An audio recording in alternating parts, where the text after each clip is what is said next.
Assalamualaikum warahmatullahi wabarakatuh. Saya Rizka Aulia dari D3 Akuntansi 2017 Universitas Mercu Buana, Jakarta. Pada kesempatan kali ini saya akan mempresentasikan laporan tugas akhir pada kantor PT Waskita Karya Jakarta mengenai proses pencairan dana kas kecil. Sebelumnya saya mengucapkan banyak terima kasih kepada dosen pembimbing saya, yang terhormat Bapak Febrian Kuarto, selaku dosen pembimbing yang sudah membimbing saya dari awal penulisan tugas akhir sampai dengan sekarang. Selanjutnya, saya akan membawakan 5 topik. Yang pertama, latar belakang. Yang kedua, landasan teori. Yang ketiga, gambaran umum kantor. Yang keempat, pelaksanaan magang. Dan yang kelima, simpulan dan saran. Di topik yang pertama adalah latar belakang. Pemilihan tempat magang dilakukan di kantor PT Waskita Karya yang berlokasi di Jalan MT Haryono, nomor 10, Cawang, Jakarta Timur.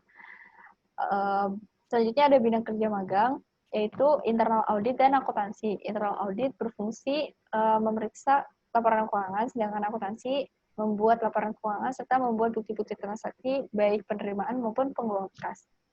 Selanjutnya ada bidang ilmu yang sesuai dengan bidang kerja magang, yaitu akuntansi. Di kesempatan kali ini saya mendapatkan tugas yang berkaitan dan sesuai dengan bidang ilmu akuntansi yang telah saya pelajari di Universitas Mercu Buana dalam mata kuliah pengantar akuntansi 1 dan 2, serta akuntansi biaya. Selanjutnya, ada tujuan magang. Yang pertama, menumbuh kembangkan pengetahuan secara teoritis ke dalam dunia praktik, sehingga mahasiswa mendapatkan informasi serta pengetahuan tentang dunia kerja.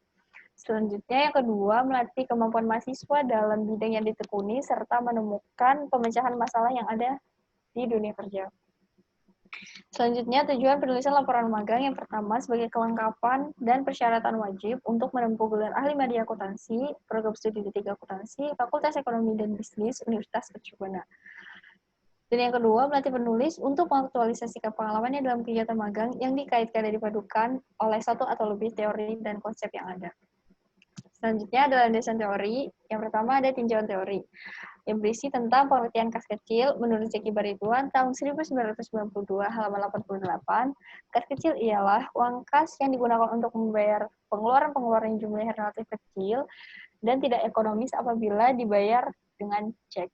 Sedangkan menurut Ardios pada tahun 2006, kas kecil adalah sejumlah uang tunai atau kas yang disediakan untuk keperluan pembayaran perusahaan yang rutin dan meliputi jumlah yang relatif kecil.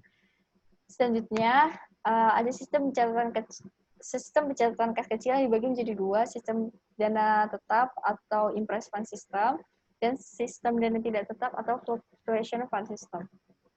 Selanjutnya, di sini ada tinjauan pokok. Yang pertama, sistem pencatatan kas kecil yang ada di PT Waskita Karya menggunakan sistem dana tidak tetap atau fluctuation fund system. Kemudian yang kedua, penyajian kas kecil dalam laporan keuangan. Dan yang ketiga, ketentuan dalam sistem akuntansi. Ketentuan-ketentuan yang harus diikuti dalam proses pencairan dana kas kecil. Yang pertama, memiliki saldo batas minimal. Yang kedua, tidak diberikan untuk pinjaman. Dan yang ketiga, pengeluaran kas kecil harus sesuai dengan persetujuan pengelola kas kecil.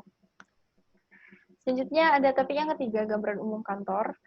Sejarah umum kantor PT Waskita Karya berikut akan saya jelaskan. PT Waskita Karya didirikan pada tanggal 1 Januari 1961. Pada awalnya Waskita Karya didirikan oleh Belanda dengan nama Volker and Maastricht PN, yang kemudian diambil alih oleh pemerintah berdasarkan surat keputusan pemerintah nomor 62 tahun 1961. Pada tahun 1973, status hukum PT Waskita Karya berubah menjadi Persero.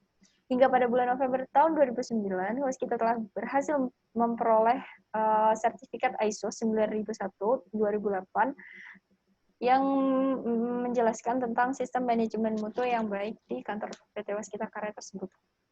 Selanjutnya di sini ada struktur organisasi. Struktur organisasi dari kantor PT Waskita Karya,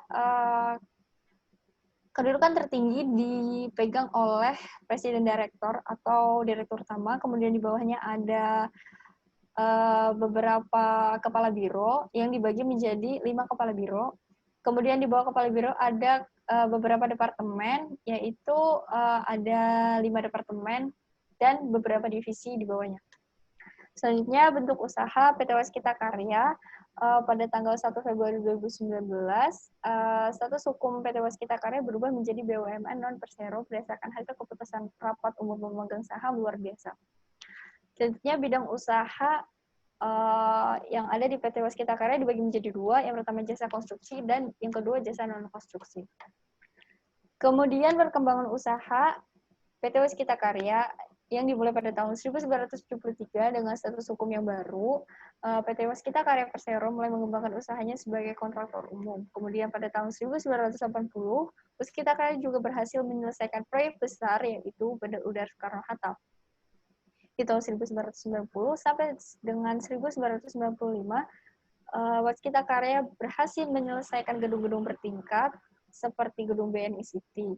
Hingga pada saat ini, Waskita Karya juga masih melayani jasa konstruksi serta meningkatkan infrastruktur di Indonesia.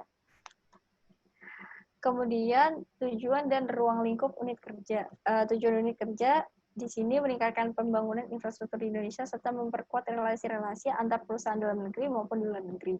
Selanjutnya ada ruang lingkup unit kerja dibagi menjadi 3, yaitu yang pertama direktur utama, yang kedua kepala biro, dan yang ketiga kepala departemen. Yang selanjutnya ada hubungan kerja dengan unit lain, ada 3, yaitu hubungan kerja antar anggota departemen, antar anggota tim dengan anggota departemen, dan hubungan kerja kepala departemen dengan kepala biro dan direktur utama. Selanjutnya ada topik yang keempat, pelaksanaan magang. Pelaksanaan magang dimulai pada tanggal 2 Maret sampai 4 Maret 2020. Kemudian dengan waktu yang singkat tersebut, ada beberapa larangan yang melarang kegiatan magang dilakukan kembali karena adanya wabah COVID-19 yang semakin meluas. Selanjutnya, kegiatan rutin dan non-rutin. Kegiatan rutin yang saya lakukan pada saat magang yaitu menginput data tentang rincian beban-beban apa saja yang ada dari setiap departemen yang berguna dalam pengambilan dana kas tersebut. Selanjutnya, beban tersebut diinput dalam satu sistem yang bernama sistem SAP atau System Application and Product in Data Processing. Selanjutnya, kegiatan non-rutin yang saya lakukan yaitu melakukan peninjauan kembali ke jalan tol yang sudah berhasil dibangun. Selanjutnya ada masalah yang ditemui pada unit kerja, di sini dibagi menjadi 2, ada masalah kebijakan dan masalah operasional. Masalah kebijakan yaitu banyak karyawan datang terlambat yang melebihi batas toleransi, kemudian banyak karyawan tidak mengikuti briefing wajib pada pukul 8.00 waktu Indonesia Barat. Selanjutnya di sini masalah operasional, masih banyak karyawan yang belum kompeten menggunakan sistem atau software yang ada di departemen-departemen tertentu. Kemudian banyak karyawan yang menggunakan fasilitas kantor seperti mobil, contohnya di luar jam pada saat jam kerja dan digunakan untuk kepentingan pribadi. Selanjutnya ada topik yang terakhir, simpulan dan saran. Di simpulan ini berisi tentang masalah-masalah yang sudah saya jelaskan tadi yang ada di kantor PT Waskita Karya. Kemudian saran berisi tentang upaya pemecahan masalah yang ada di kantor PT Waskita Karya. Di sini upaya pemecahan masalah kebijakan yang pertama, diberikannya sanksi atau hukuman yang tegas bagi karyawan yang melanggar peraturan yang ada, baik itu skorsing maupun pemecatan atau pemberhentian kerja apabila sudah di tahap yang fatal. Kemudian di masalah operasional, diadakan adanya workshop atau pelatihan tentang software, kemudian adanya surat peringatan bahkan pemecatan bagi karyawan yang tidak mematuhi peraturan yang ada di kantor tersebut. Sekian presentasi dari saya. Apabila ada kesalahan mohon dimaafkan. Billahi taufiq wal hidayah. Wassalamualaikum warahmatullahi wabarakatuh.